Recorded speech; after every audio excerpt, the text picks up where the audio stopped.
So, how we find things, how we palpate.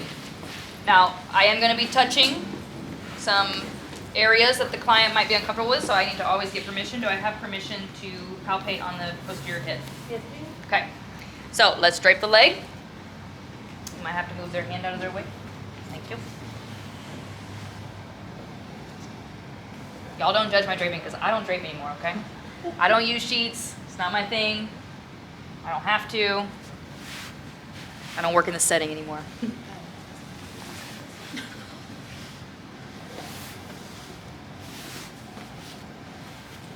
Okay, so I'm going to try to get this flat because I am going to be palpating the back, and since I'm palpating over the blankets, I need to try to get this kind of flat. So we are just going to draw the hamstrings, but I want you to go ahead and get comfortable palpating the posterior hip. So first thing I want to find is that posterior iliac crest, right? The high hip bone on the back side. I can follow that towards the sacrum.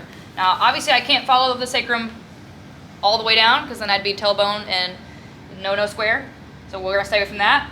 But I can get a little bit of it. I want to feel the edge of it because that's how I'll find piriformis, right? That's attaching to the front side of that sacrum, but it's coming off the edge. Now I'm going to come over here, and I'm going to search for that greater trochanter. So I'm looking for the lower hip bone right there. So usually it's kind of like soft as you're on the lateral side and going down, and then all of a sudden you hit something kind of bony because that greater trochanter is really just covered by the IT band and skin. So it's pretty easy to find. So I know sacrum here, greater trochanter, that piriformis is coming across underneath the glute, right?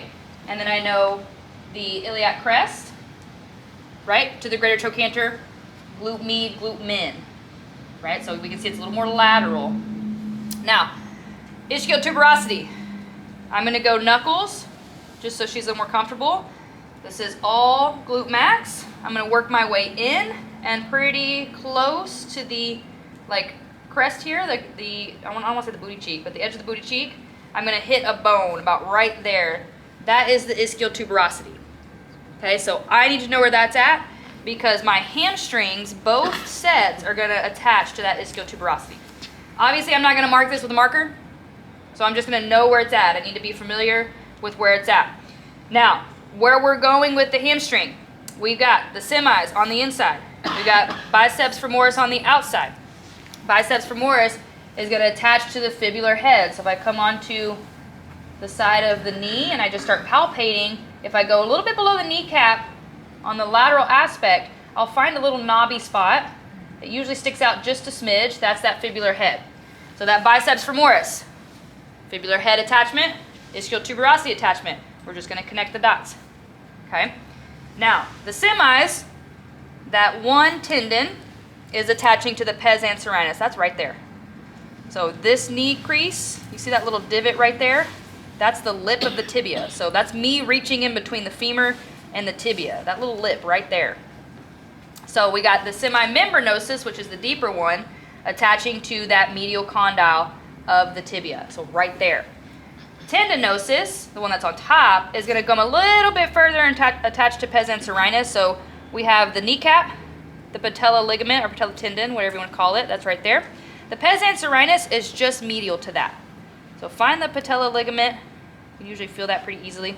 You'll feel the divot where the top of that tibia is. We're going to go just below that. So over here, patella ligament, going a little bit to the inside there, and then just below that tibial condyle. That's where that pes anserinus is going to be, that duck foot that goes like that.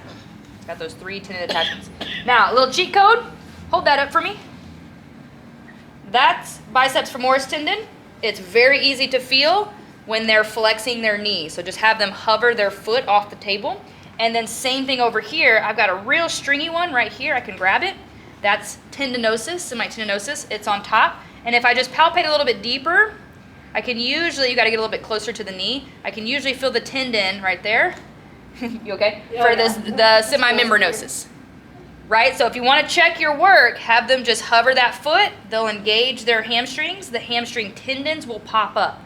And if you want, you can follow those along and feel where they're attaching. Make sense? Go ahead, relax. We ready to try that? That's how you're finding your bony landmarks, and then you just connect the dots. You're just doing the hamstrings. Just the hamstrings.